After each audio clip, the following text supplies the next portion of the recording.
All right, and welcome back, world. It's the Black Psychologist Podcast. Appreciate everyone being here. You could be anywhere in the world, but you're here listening and watching with us tonight. We appreciate that. Episode 35, and I am one half of one of your gracious and humble hosts, Dr. Kyle Osborne. He is I, and I am him. And of course, you all know that I'm never ever by myself. I'm here with the magnificent mind. He's the best at what he does, and he's the Yeah, Ayatollah of rock and roller, come on. Dr. Jason Coleman. How are you, good brother? I'm good, bro. Man, I'm feeling good. I just got my booster shot, so my arm is hurting, but I'm good, man. I'm here. What's up with Okay. you? Cool, man. Cool. Yeah, it's Monday. We're getting into this holiday week. Um, any plans for you, bro? Any plans for going into the holiday for Christmas? Listen, man. Just of course, I got to wrap up the week. A couple of things to do in terms of students in the hospital and stuff like that. Wrapping up semester and all of that. But other than that, just after Wednesday, it's just gonna be with the family. That's it. What about you? What you doing? Chilling for the most part. I picked up baby girl yesterday, from campus, so she's home. She's home hanging out, just destroying everything in her wake wherever she goes. Running up my Pico bill. But she's chilling. Getting some extra sleep in, and we just vibing. We catching up on some shows, on like Ink Master, and so it's cool. It's That's cool. what's up. It's good to have her back hanging around. That's what's up. Listen, man, I just started new shows, man. I just started that some show. I know I'm late, but called The Witcher on Netflix, man. Oh It's yeah, a well, new. my Superman, Henry Uh, Cavill, right? That his name? I don't know the names, man. Oh well, I need you to I get don't know better. the names. Yeah, I Yeah, don't know the names, bro. yeah, All I that's his know is name. That's the boy that played Superman a couple years all I ago. know is he got silver hair and a sword. Oh yeah, he So gets busy. yeah, he get busy. He get busy. He gets busy. So yeah, this is definitely the time of season, man. For self care. Continuing to catch up on some shows, things that help you relax. So we want to not only us, but we absolutely want to, advertise that and encourage that for everybody, anybody watching. And if you have the luxury of tuning in right now, we're actually live on StreamYard. So if you are watching on our YouTube page, if you can't, let us know. I think you can comment and go into the chat if you can't hear us or you can't see us or anything. So bear with us. Again, this is something new. We're expanding our horizons. So we appreciate anybody that does tune in and watch, and absolutely we appreciate our subscribers. We appreciate people watching and listening on all the different platforms. So continue to watch, subscribe, and continue to like and comment. We appreciate the love. Definitely. Like always, we just want to thank anybody who takes the time out to listen. We appreciate it. And again, just want to always remind everybody to prioritize your mental health. Absolutely. So let's get into it, Jay. So last week we didn't get a chance to get to this topic, but we both felt like this was a pretty decent one that we wanted to get out there to the people. All right. So a school has replaced detention with meditation, and the results are stunning. All right. So imagine you're working at a school and one of the kids is starting to act up. You know, what do you do? So traditionally, right, the answer would be to give the unruly kid, right, detention or suspension. But in my memory, and if anybody, and shout out to anyone that went to middle school with me at Ivy Leaf Middle School, you know, I was leading the league, Jay. Listen, I was leading the league in detentions, bro. I was like LeBron out What was you there. I getting was detention for, man? I was talking, man. I was telling jokes. I was doing all kinds of things, bro. Nothing non-violent, non-aggression behavior issues. But I was leading the league, man. I was averaging like 2 or 3 per day. Oh man, you wild. Sometimes I would get a double double. I would get a detention from the English teacher and the math teacher. I was, You wild. listen. So I ain't get a but lot of detentions, man. Ah, okay. You was one of them. I Okay. can't even, I can't even say that. I ain't get a lot of detentions, man. Listen, my mom's the teacher. She don't play Mhm. that. My mom was too, So, bro. Listen, you got to get to the phone call before they do. You got. I get it. I get it, but So that, I listen, said, that detention at home hit different, man. yeah, you're right. You're right. So, but I say that because for the reason that in my memory of after school detentions, like it I remember it just involved like you just staring at the wall, right? I remember you staring at the wall, being bored out of your mind. And like for me, I was always trying to like talk to like some of my other classmates, all the other people that were also in detention, and like without getting caught. Or I might be reading, maybe doing some homework. But I know like if it was designed for me to like think about the my actions and the consequences, that didn't really work, right? Because it just made me feel like everything was stupid. Like I'm just sitting in a room, we're not doing anything. However, a school in Nottingham City, which is in the UK, has been doing something different when students act out. They've been offering meditation. So instead of punishing disruptive kids or sending them to the principal's office, they offer meditation. So what were your thoughts as you were reading through this article? I mean, listen, what I kind of took out of this article was, again, right? Like we have decades and decades of like proof, whether it be in our own lives or, otherwise. We look at school. If we look at kind of the people, a lot of people in this nation that are incarcerated, that we can't punish our way out of problems, right? So, not saying that punishment isn't an appropriate solution at times, right?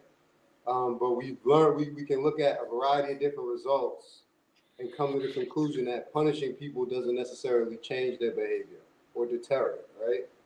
Um, so the good thing about I think about this is that they're offering them something other than punishment, right? They're teaching them skills, right? We're talking about emotional regulation. We're talking about mindfulness. We're talking about skills that will help these children, and really deal with the root of the problem, which is most likely their inability, to manage their feelings in some capacity, right? Um, so again, I think it's one of these things that should be offered in one way or another in every school, right? Because for every child, um, punishment is just not going to work, especially when you start talking about children that have a background of abuse and neglect, right? They know punishment too well. So giving them detention for 30 minutes, not only does it not teach them anything, but it may be, I'm not going to say re-traumatizing them, but it may be causing them stress for no reason when we know what the end goal is supposed to be, right? So again, I gotta applaud them for trying this technique because they're offering them something, right? They're teaching them skills. Yeah, I agree with every component that you mentioned. And I'm also just kind of thinking, just the physical aspect of things, right? Because again, I told you, I was a pro in after school detention. And, I just think about, all right, as opposed to going into some place where you're in a room or a classroom with not many windows, like you can actually encourage a kid to come into a room where they can go through different practices of like deep breathing, right? Or meditation, or like you're helping them calm down, right? You're helping them relax, you're helping them, recenter, right? All these other different benefits of meditation. Right. And in that opportunity, you can also have that conversation with them, right? After they, you've been able to kind of de-escalate the situation, you've been able to kind of, you know, reshift their focus. You can actually talk to them or talk through what took place, right? What contributed to whatever the issue is. So it's an opportunity for you to also get answers, for you to also find out what's going on. Like you said, a lot of these kids are coming from situations where they maybe experienced some trauma. Like you don't know what that person or what that kid experienced before coming into school or earlier in the day that the teachers didn't catch or like the other staff didn't catch. So you don't know. But I think Right. this is an opportunity where you actually get in, to talk to that person one on one, like, and you can incorporate some holistic approaches, right? You can incorporate some things, an opportunity for you to be able to see what that kid is experiencing, um And I think it's, I think that's amazing. Like if you see young kids meditating, right? It's becoming more the norm. So imagine they can take this practice home. Right. So it's something that they can practice not only here, they can practice it at home, they can practice it, when they, in other different situations as they get older. I think it's a great. I like the fact that you have some schools that are starting to incorporate this approach into, how they're managing different issues that come up with children, especially in the school atmosphere. And I mean, listen, any of us who, either have children or dealt with children in any capacity know that, the worst thing you want to do or the worst situation that you can find yourself in is if you punish a kid and God forbid they habituate to it, right? And they don't care anymore, Right. right? And before you can even get it out their mouth, they're like, all right, I'm on my way to the detention right now. It's 30 minutes, right? That means Right. nothing at this point, right? So that's why, again, when I talk to parents, when they run into challenges about punishment, right? I always say, instead of taking things away, give them something, right? Make them do something. Make them write something. Make them learn something. Make them go do something, volunteer somewhere, right? Don't, Yeah. instead of taking things away all the time, give them something, whether it be skills, volunteer work, or something else, right? But it's just adding something to, your toolbox. So it's a good article. Absolutely. I hope more schools start to incorporate this into their curriculum and their practice. All right. So speaking of behavior or inappropriate behavior that leads to suspension. Yeah, I gotta All get my right. tea, man. Go ahead. I gotta get my tea. Go ahead. So a video has recently surfaced of a judge in Lafayette, Louisiana, at home watching surveillance video yelling racist language. All right. So we're talking about Judge Michelle Odinet. I think I'm saying that correctly. Um, over the past few days, in this video, right, she and other people in her household are watching surveillance footage on of an outdoor altercation, right, with a burglar suspect who was I guess that was you can't you can't see the people, you can't see her, you can't see the family members or friends or whoever was in there, but you can hear like what they're commenting on and what they're saying, and they're just casually using racist language. So Okay. to kind of give you more of a backstory and some more content, there were two vehicles that were burglarized in the driveway of her home.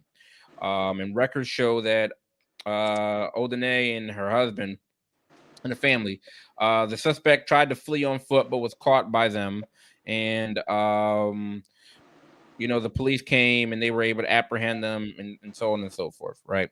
So they were able to hold the victims down or they were able to hold the suspect down until officers arrived. So when you're watching the video, all right, you hear a male voice that can be overheard saying, "Oh, mom's yelling, nigger, nigger, nigger," right? And then what appears to be some other more jovial banter. And then you can hear Michelle Odinet's voice over her saying, "Yeah, we have a nigger. It's a nigger like a roach," while laughing. Okay. So, in this group, they just continue to have this conversation back and forth, right? At one point, laughing at the video. Someone lost their wallet, and then there's other person talking about, yeah, we should have stole the person's phone. He's a fucking asshole, and go get the gun, and so on and so forth, right? This is how the conversation is being played, right? But Jay, so out of all of this, conveniently, she has an excuse. All right, you know what that excuse is? What is it? That she can't remember a thing. Right? She Okay. was given a sedative and she can't remember anything. All right. So she released a statement that said, "My children and I were a victim of an armed burglary at our home. The police were called, the assailant was arrested, and the incident shook me to my core and my mental state was fragile. I was a wreck and I'm unable to sleep. I was given a sedative at the time of the video. I have zero recollection of the video and the disturbing language used during it." How you like that one? All right. So I mean, we're what do you gonna want me to say there?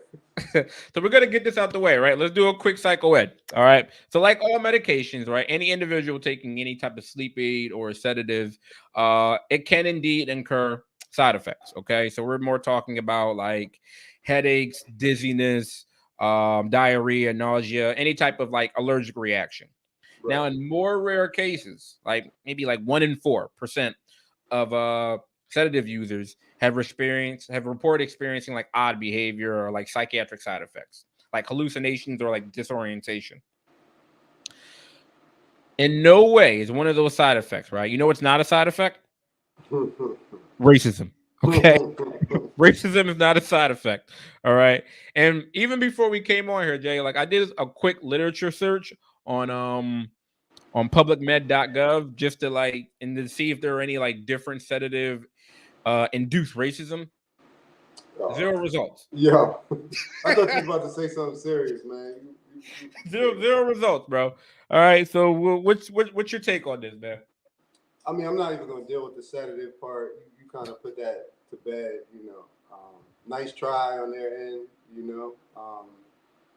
But see, this is the thing.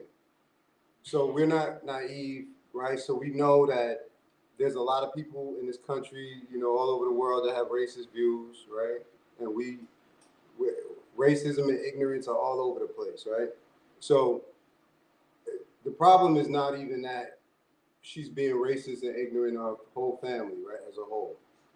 The problem is the position that she's in, right? The problem is, as a judge, you know, we expect her to be impartial and unbiased in her views, right? Um, and unfortunately, when you're saying things like this in your home environment, and this is your, which we could perceive as your normal home environment because it was recorded probably without you knowing it was being done, um, then these type of views, you know, affect how you make other decisions, right? Research has proven that. You can't compartmentalize racism and say, listen, we say the N word at home and we call them roaches, right? But when I get to work, everybody gets a fair shot. And that don't work like that, you know? And I think that's why you see like defendants in her cases filing, you know, for her to get recused. And I hope that happens, you know, because, you know, obviously she's been publicly shamed, but that's not enough, right? Because she's holding, you know, people's freedom, you know, in their livelihood, their records, criminal records in her hands, right? So this is the problem with people when people like this are in these type of positions of power.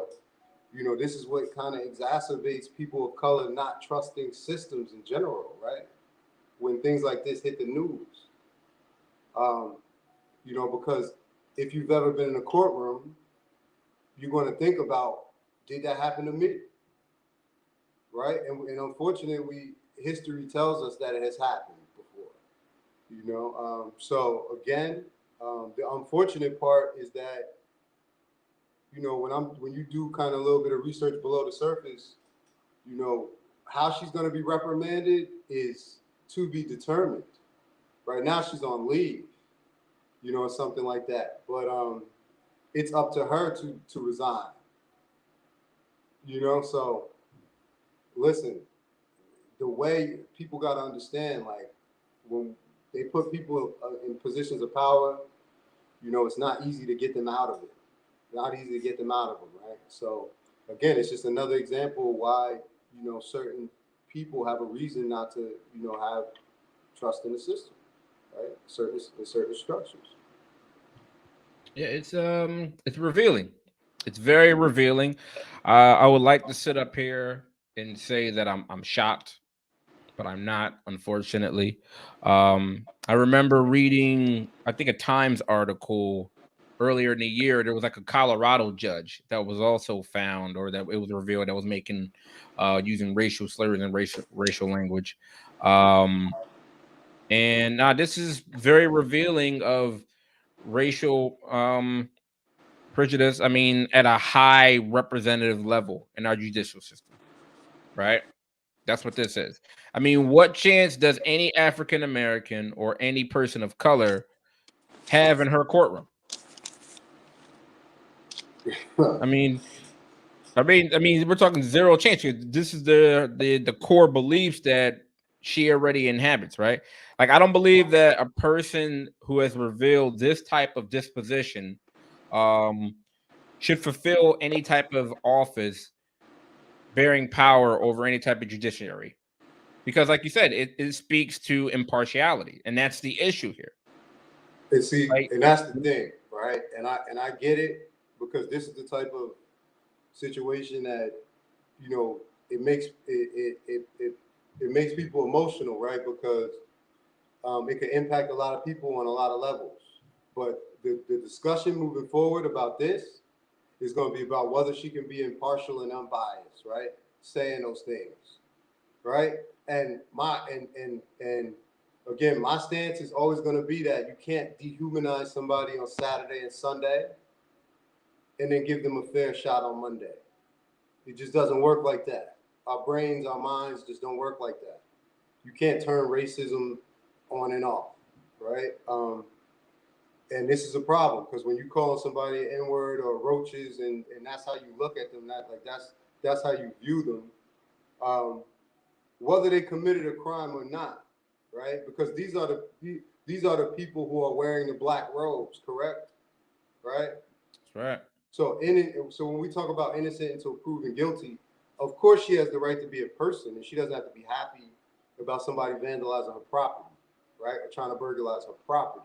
But there's a long way between that, you know what I mean, and what we saw, right? So again, I would stand by, you can't, dehumanize somebody on the weekend and then expect us to believe that you're giving them a fair shot during the week, right? These are people's uncles, fathers, sons, and daughters. I don't think they want to take that chance. I wouldn't. No, not going into a courtroom where you've already lost before you even go in. Yeah, that's what it seemed like. Right. So, I do want to point out, and I'm happy that somebody in the room, I'm not sure what contributed to the recording, but it had to be someone that was in the room, was at some point in time, I imagine, is getting tired of it, kind of this language, because again, this seems like this is the norm. So, and they felt very comfortable. Like I said, it was just said very casually in a lot of the comments that were made. And whoever was recording it was also had to be someone that's within the circle. But maybe that person, I don't know what contributed to them or what prompted them to, record the conversation that was taking place, but that took place from inside the home. And it hasn't come out who has released it, but I'm happy that they did. Yeah, man, interesting. That's an interesting story, man. It's developing, so. And the fallout has continued because, like I said, she's on unpaid administrative leave. Her son, her son is plays for LSU. He runs track for them. Not anymore. He's off the team, right? He's off the team. Was he on the video? Yeah, he was on the video. She references him when she says Eli. So as you listen to the video, they're kind of the banter back and forth, and then she mentions Eli. Oh, so right? That those. And he was the one yelling and like making jokes also. So I guess those comments didn't rest too well with his teammates, huh? Nah. I guess they told him don't come back. Huh? Yeah, they're not in favor of that, And it's funny, like, so toward the end of the video, there's like another female voice that says, I'm not sure if it was her or not, but she says, "Good thing we have this video, right?" That they joke about. Because there was like a dog that came onto the scene to play fetch. And like they said, "Oh, yeah, it's a good thing we have this video." That's ironic. Yes, it is. Yeah, it's very good. It's a good thing you got this video. Absolutely. Like you said, we'll continue to watch and continue to, watch the fallout of this. Yeah, no doubt. All right. So, Jay, we just talked about the holidays. We just talked about, what our plans are, going forward into the holidays. And like we talked about in previous podcast episodes, this is going to be a time of season when people are going to be getting together, right? People are going to be, hopefully in a safe and healthy manner, especially given, this recent spike in rates. But what comes along with when people get together and when people, hang out and they commune is food, right? Mm-hmm. There's always food involved. And unfortunately, what takes place also when food is those unnecessary comments, and whether they're intentional or they're malicious, a lot of comments tends to be made around food, about people's weight, around to individuals. And what that comes down to is weight stigma, right? Or fat shaming, whatever, term people want to use. And that comes in many forms, right? And it comes from many different sources. It's prevalent in media and entertainment. It's at school, it's at work. It's even in healthcare, right? Where you have like providers that will weight shame or fat shame patients in the name of health. And so, like I said, sometimes as people get together and they gather, they may make different little, statements about getting ready to get another plate of food or getting food and all these other different things. Mm-hmm. And so, a new small study that was recently presented at the American Heart Association conference found that women are more likely than men to say that they feel stigmatized about their abdominal fat, no matter what their actual weight, is that they internalize weight stigma that was linked to additional weight gain. Right? What were your thoughts about this as you were kind of reading through this article? I mean, admittedly, like, I don't really know too much about this subject, but just read in terms of reading the article, it made me kind of think about some of the stuff that we kind of learned about in school in terms of patients, not wanting to go back to providers, and it, affecting retention rates in terms of how that's dealt with, within the visit, right? And it kind of touches on what you're saying in terms of this article was talking about when some patients or people have these type of comments made towards them, they're like less likely to seek care, right? Mm-hmm. So again, obviously, it doesn't take, it's not rocket science. Obviously, the conclusion is it's not a good thing to make these comments to people, but I think on a more like practical level and a personal level, it comes down to like sometimes people offer you information, right, because they think you need to know, right? And whether or not it hurts you or not, or how it impacts the person is kind of not the thing people first think about, right? So that's what I kind of got from this article is that when you look at the impact of like what fat shaming can do when it results in like stress eating, and we talk about like depression, anxiety, and that type of cycle. Um, Listen, it's really about all the research, and people who have made it on that journey will tell you that, like promoting a healthy lifestyle, helping them, supporting them, is more effective, right? Um, so again, I think a lot of times, some things come down to people offering information because they think somebody needs to know, without considering the impact of that information on the person, right? Um, you know, what did you think when you read it though? Um, right along those lines, and then I also went into like the self stigma that we have around food. Especially like around holidays. I think also it's contributed that self stigma that we develop is due to, like you said, some of the unpleasant interactions that people have with their Right. physician. When they just kind of tell them, oh, well, your BMI is this, right? Or you need to lose weight because of this, X, Y, and Z in the name of health. And that takes a toll. Like, again, it's that internalized shame that people tend to experience. And, we moralize food, right? We tend to, when you think about food in certain aspects, um, we tend to like it can trigger or activate all different types of dangerous thoughts and behaviors. So when you see food as opposed to just being able to, you know, oh, well, I want to enjoy this pie, right? I want to enjoy this meal. We tend to start thinking about, oh, well, if I do that, I'm going to pay for it later, right? Or some people start to have all these other different thoughts and ideas about food. And then that could totally, one, wreck the whole occasion, or, it kind of presents like a damaging mindset. So, and food doesn't need to be an emotional experience. It should be a situation where you're actually just able to allow to have it and actually just enjoy that experience. But like some of the things that you said, the shaming and some of those conversations that people have, or some of the comments that are made, can do a lot of damage, right? and it's right the result of sometimes the toxic messaging they have gotten from other people, messaging from social media or TV. A lot of different things kind of contribute to that. Bro, I'm gonna say this, and it might be, hopefully, it's not controversial, but this is the thing. I do understand the other side of it, right? And that's why most of my comments was focused on like other people offering you information because they Mm. feel like you need to know, right? But some things you just can't avoid. Like if you're pre-diabetic or you got diabetes, or it's your doctor's job to talk to you about your diet, right? And sometimes we got to be honest. Sometimes your doctor is going to be the only person that's holding you accountable, right? Mm. So again, I do know that there's a way, that we have to deliver a message, right? But there's a certain part of it that's just a part of, health. If you go to your doctor, you want good care, right?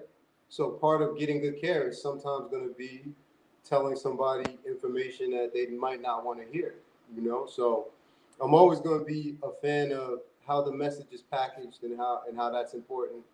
But again, I'm also conscious of us and what we do. Like we're dealing with mental health, and in terms of a medical doctor that's trying to keep somebody from having diabetes or trying to keep somebody from losing a leg and or losing a foot. Sometimes those conversations have to be frank and they have to be straightforward. That's true. I think balance. Balance is something that, like you said, I hope that providers can still deliver that information or can deliver that message at the same time as doing it in a somewhat, like you said, comforting manner. Um, you know, it should be a situation, or ideally, you want, whether it's one of our clients or it's a family member, or a friend that, when a holiday comes around, you can still enjoy the food while also prioritizing like nutrition, right? So it's a situation where you can have the best of both worlds. Doesn't necessarily mean like you only have to eat rich or stick to the veggie tray.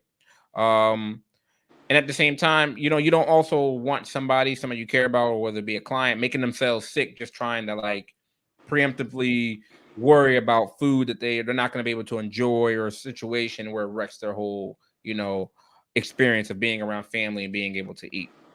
So and it's tough. It's a tough, balancing act. Like someone just mentioned in the chat, that a significant percentage of our community is, unfortunately overweight and obese. And you know, so it's a big difference, like you said. So is fat shaming, or is it someone trying to help one person practice healthier habits? It's a situation, I think, like Jay mentioned, appreciate the comment, is that it's the way you deliver that message, right? We all care for our loved ones. We don't want, especially if someone is experiencing diabetes, or you're really being conscious um of their eating habits. There's a way you can relay that message. It's a situation where you don't necessarily have to be condescending. You don't have to be, shame them. You don't have to make them feel bad about, possibly going after an extra slice of something. um I think a lot of times, if it's coming from a place of concern, the message will be received better. Usually, in our experiences, it's like you're sharing how concerned you are with somebody. Then it's a lot. That message will be well more received than just kind of like just shaming them and telling them, don't eat this because X, Y, and Z. And you throw the weight in there, because it can come off condescending, can come off, and in a real negative manner. But that's a good question. I'm glad to have the person mention that. Yeah, man. Listen. That's why I mentioned that, because as a provider, it's not going to be an easy conversation. Sometimes that's why I told you, like, my focus is more so outside people, family members, peers, all of those people. Because as a provider, listen, you got to provide the person good care, right? So, you know, Yeah, it's how tough. you package the message is important, but sometimes you can't control it. Sometimes we got to give people bad news. That's true. All right. So to even more concerning news, I'm actually reluctant to share that this article that came across, but it's an important article. That people that are wishing to to end their own lives in Switzerland could soon have access to a new method. All right, so it's this new 3D printed pod capsule contraption that the creator of this contraption says that can be a painlessly end manner or way that someone can end their own life in a matter of minutes. It's called the sarcopod. Okay, and real life participant trials are set to begin in early 2022. All right, so early next year. So the capsule's creator, Philip, I can't pronounce his last name, but his nickname, get this, Jay, it's called Dr. Death. All right, that's his nickname because he's I'm been an not surprised, advocate. bro. Yeah, he's been an advocate since like the mid '90s of assisted suicide, which is legal over there in Switzerland. Right. Like, and I want to say I was reading up some more information that they've had some 1,200 deaths by assisted suicide in the year 2020 alone. About Oh, 1,200. okay. In It's pretty Switzerland. high. It's a pretty high number. All Okay. right. So through this sarcopod, as he calls it, he told the Washington Post, the creator said that a legal analyst had commissioned, which is by his nonprofit, concluded that the pod will not violate any type of Switzerland's assisted suicide laws. And the way that it works is that from inside, right, you can actually push a button, and the machine can be, it fills up with nitrogen gas, and it rapidly lowers the oxygen levels, causing the user to fall unconscious within a minute. And it says the person doesn't suffocate or experience any type of distress, but rather dies of oxygen, and they just fall asleep. Right. So you deprive them of oxygen, and they fall asleep. Jay, this was a pretty bizarre and concerning article to get through, bro. What was your take as you were reading through? I mean, it's Yes, kind of like Dr. disgusting. Kevorkian, like the guy just somebody just wrote into the chat. Yeah, It's just like kind of Dr. guy. it's kind of disgusting, Yeah. right? Listen, what's more, not even more, but what's even more off-putting is, I sent you the article and you see the picture of it. Is the glamorization, right? When you look at the pod, it actually looks like a Tesla, right? Or like a little Mini Cooper or some futuristic type of vessel that you would be intrigued by, right? Like you could picture somebody putting, I don't know, painting the outside of theirs or whatever. My Listen, point is, Jay, listen, right? I saw on another article because I was researching him. He was showing this to other people. Like people were getting inside the capsule. Like right? he was Like they're showcasing, sitting and people are like trying out like it's a new car. right. Yeah. So that's the thing, right? And how they branded it, like they're calling it like an elegant way to die, right? So I think this is the problem, right? Because they're glamorizing the act, right? It, even if you were in support of saying, listen, the technique might help people that were suffering, right? This is not that, right? And the proof is in some of the things they were saying, right? Like the capsule can be towed to a place of the person's choosing. So you could have situations where somebody calls an Uber or something, and they're like, yeah, tow me to the beach, and I'm gonna get in the capsule, and not to make light of it, but this is where we're heading. This is the type of slippery slope that you have when you're promoting stuff like this, right? The picture of it looks crazy. Off-putting is an understatement. Yeah, it's like he was romanticizing suicide, Right. and Right. just the whole term or phrase that he said, stylish and an elegant way to die. That's like an oxymoron, right? Like I don't like you have to. There were so many thoughts. I was just trying to kind of process that statement, and he said this method is only restricted to people who are over 50, who are of sound mind, or seriously ill. Right. Okay. And the way he's selling it, like you said, like it's a new car, like it's a new concept car, where it's like, hey, you too can die in one of my pods.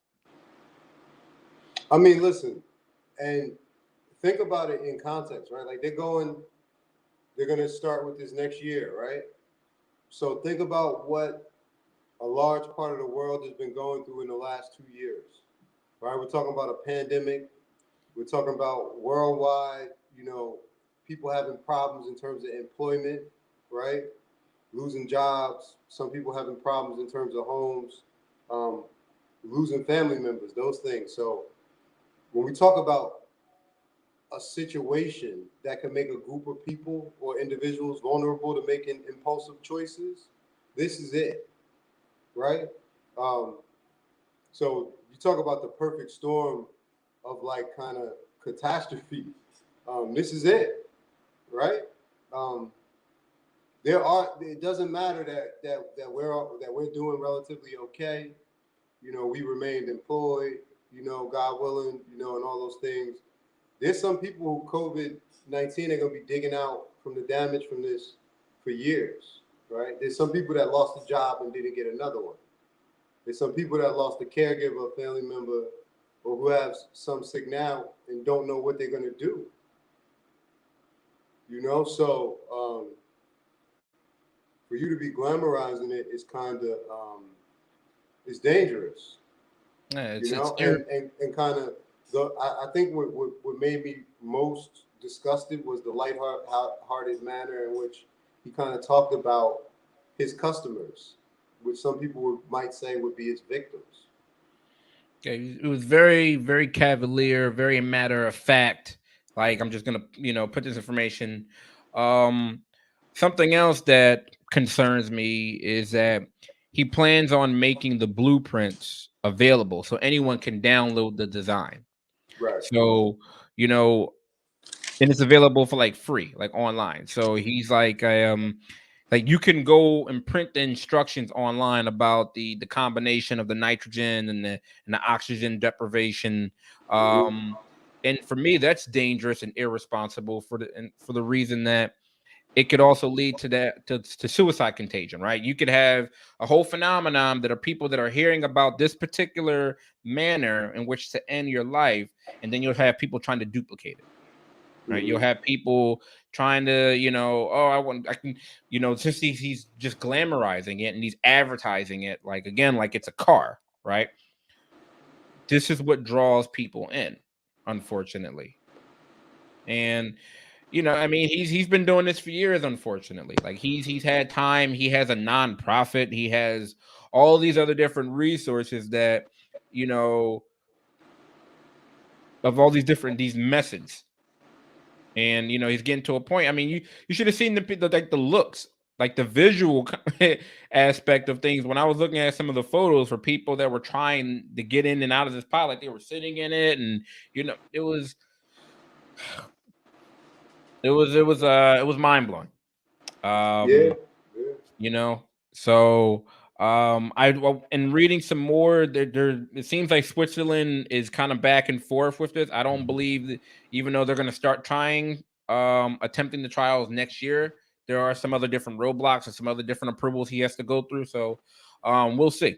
We'll continue to monitor this, but this is it's potentially very dangerous, and it's being I believe advertised in a very irresponsible manner because, like you said, they're not customers; these are individuals, Yeah. right? I mean, No matter what kind of side you kind of fall in on, the argument as far as whether you're pro, assisted suicide or you're on the other side of the aisle, it's still a situation where this is dangerous, right? Even the safety, component is dangerous. If you're going to put someone inside of a capsule and have them press a button, there's a whole multitude of things that could go wrong, right? right. I So mean, listen, I would, but see, I'm different. Like, I'm only willing to even have that conversation about that when we're talking about like a hospital kind of setting, right? Somebody who has a chronic terminal illness and they're making the decision whether they want to suffer 6 months or 6 days or 6 hours, right? But this is not, that's very different than selling suicide for commercial purposes.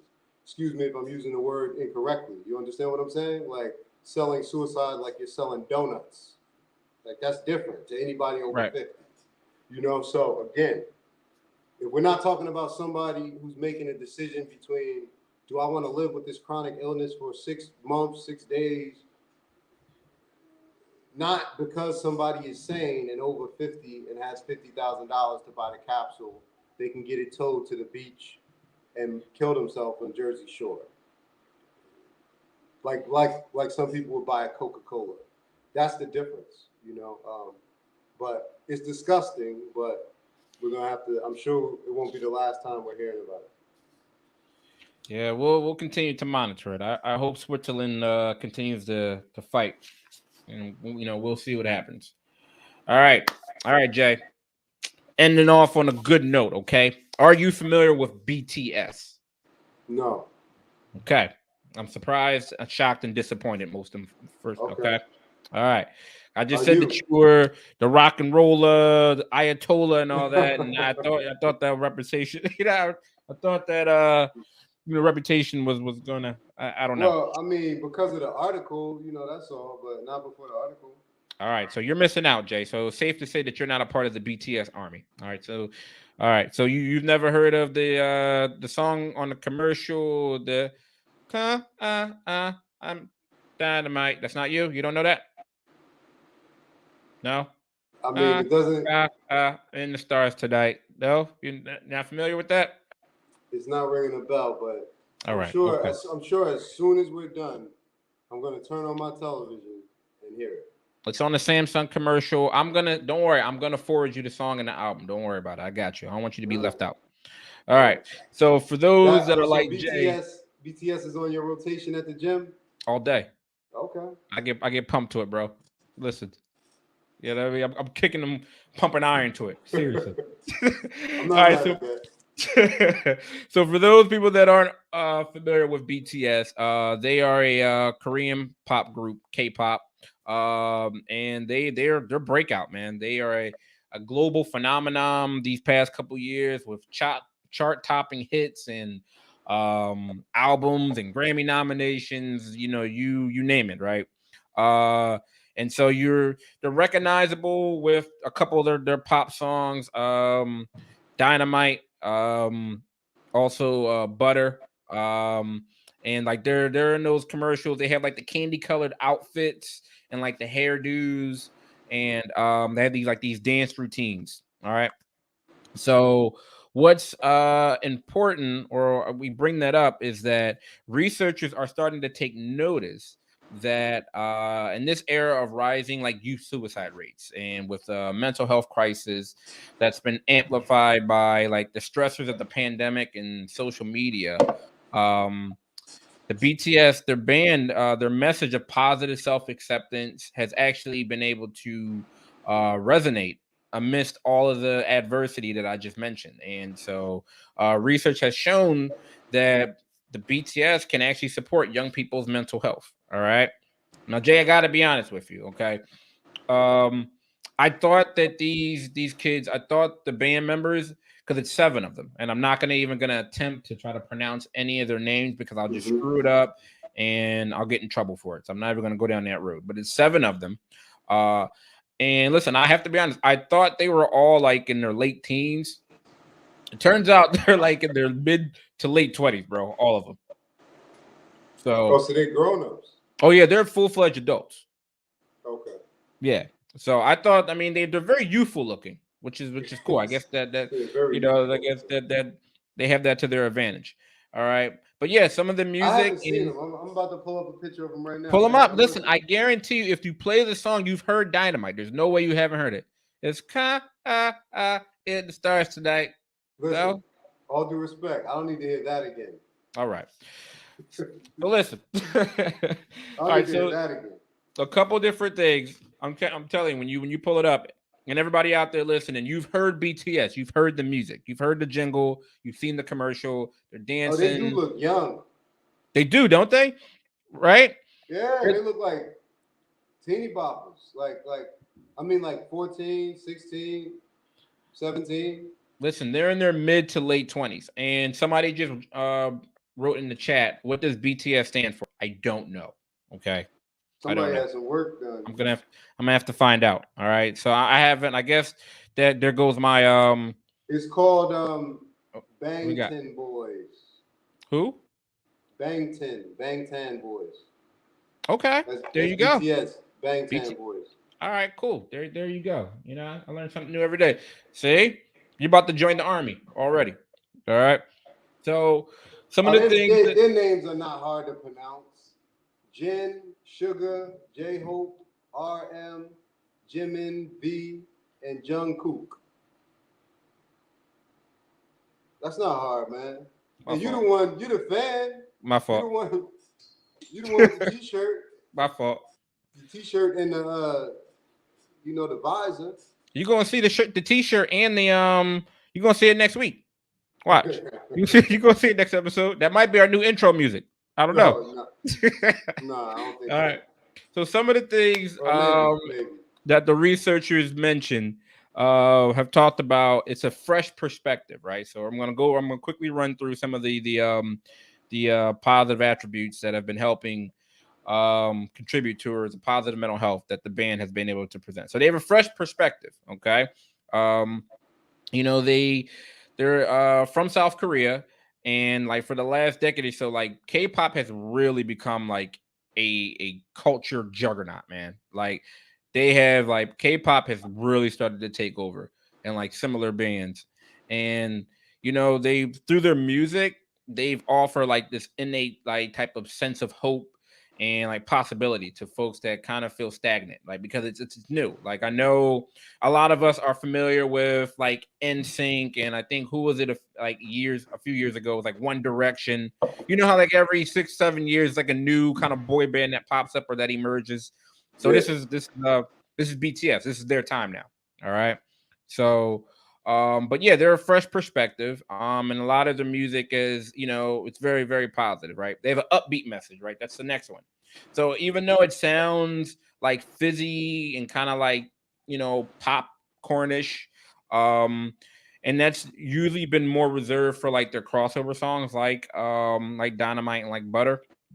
Um, a lot of their lyrics are really heartfelt in regards to talking about like some of the insecurities that plague like a lot of youth, right? So a lot of them, some of their messages they've talked about, like I forgot what's his name, one of the band members, Sugar, the one you just mentioned. All right, Sugar has actually come out and it talked about Yeah, you gonna keep his playing? Yeah, you think you? All right.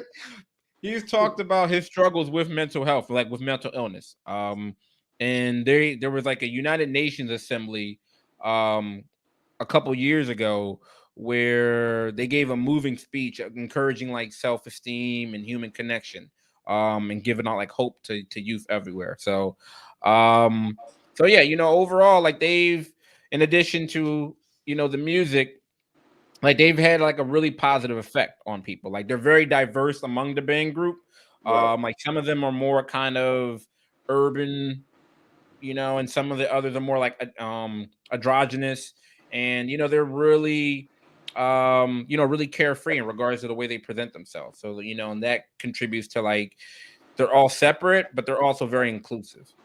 So so yeah, so that's BTS, man. Like I think you should check it out.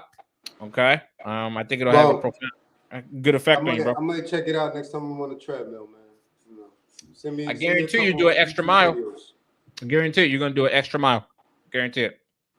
I mean, but listen, just in general, I could understand why the music would resonate with a lot of, especially like younger emerging adults, that kind of age group.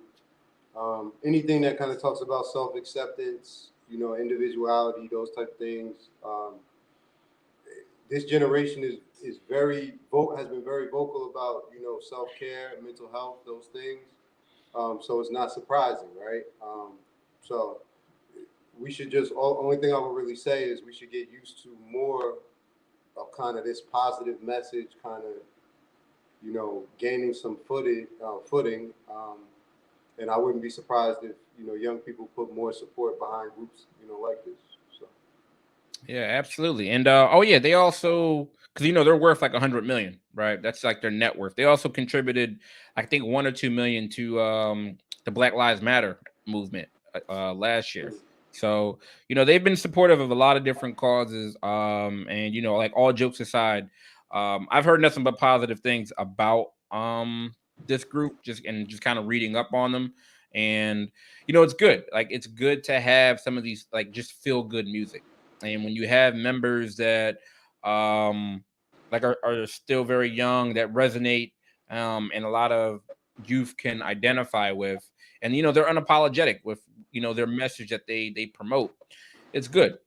It's positive. And like you said, this is a difficult time for a lot of different reasons, especially because of the pandemic, but also in addition to other stressors that a lot of people and a lot of kids are experiencing. So if they're able to put on this music and it instantly gets you out of a bad mood, I mean, I think that's helpful. Like, this is what this reminds me of? When you hear their song, right? It's like one of those songs that like you kind of can't help. It's like it's very catchy. It's kind of like Soulja Boy's Crank That, right? So how when that first came out and it was like, this isn't real hip hop, it's not real rap music, but you still found yourself singing the song, right? And Soulja Boy telling like Crank That, the dance move, right? That's how you feel about it. That's what I think it's similar to that, man. I think you know what I'm talking about. When you hear the song, when you look it up, I'm telling you. Feeling. I gotta hear it though. When you hear it, you're gonna be like, oh, that one. And once you listen to the whole song, it's a catchy tune, and like you start shimmying your shoulders, like you don't even know that you're doing it, but you just like, okay, dynamite, Anyway, Right. yeah. So we appreciate everybody tuning in. We wouldn't want to wish everybody a happy holiday, a safe holiday. Holiday. Continuing, we encourage self-care. If you are going to be gathering with your loved ones, absolutely, please do it in a health and safe manner. We appreciate everybody. This is the first time that we did it live via StreamYard, so we appreciate everybody's comments in the chat, and listening and watching and commenting. Continue to subscribe, continue to watch, continue to listen. We love your feedback. We love all your questions. And Jay, anything else before we get out of here? Just as usual, of course, we're thankful that anybody takes time out of their day to, listen. So thank you. Please continue to like, share the videos. We're going to stay bringing the content. And as always, just make sure prioritize your mental health. Absolutely. So happy holidays to everybody, and wishing everybody good mental health. All right. And we will see and talk to everyone next episode. All right, Jay.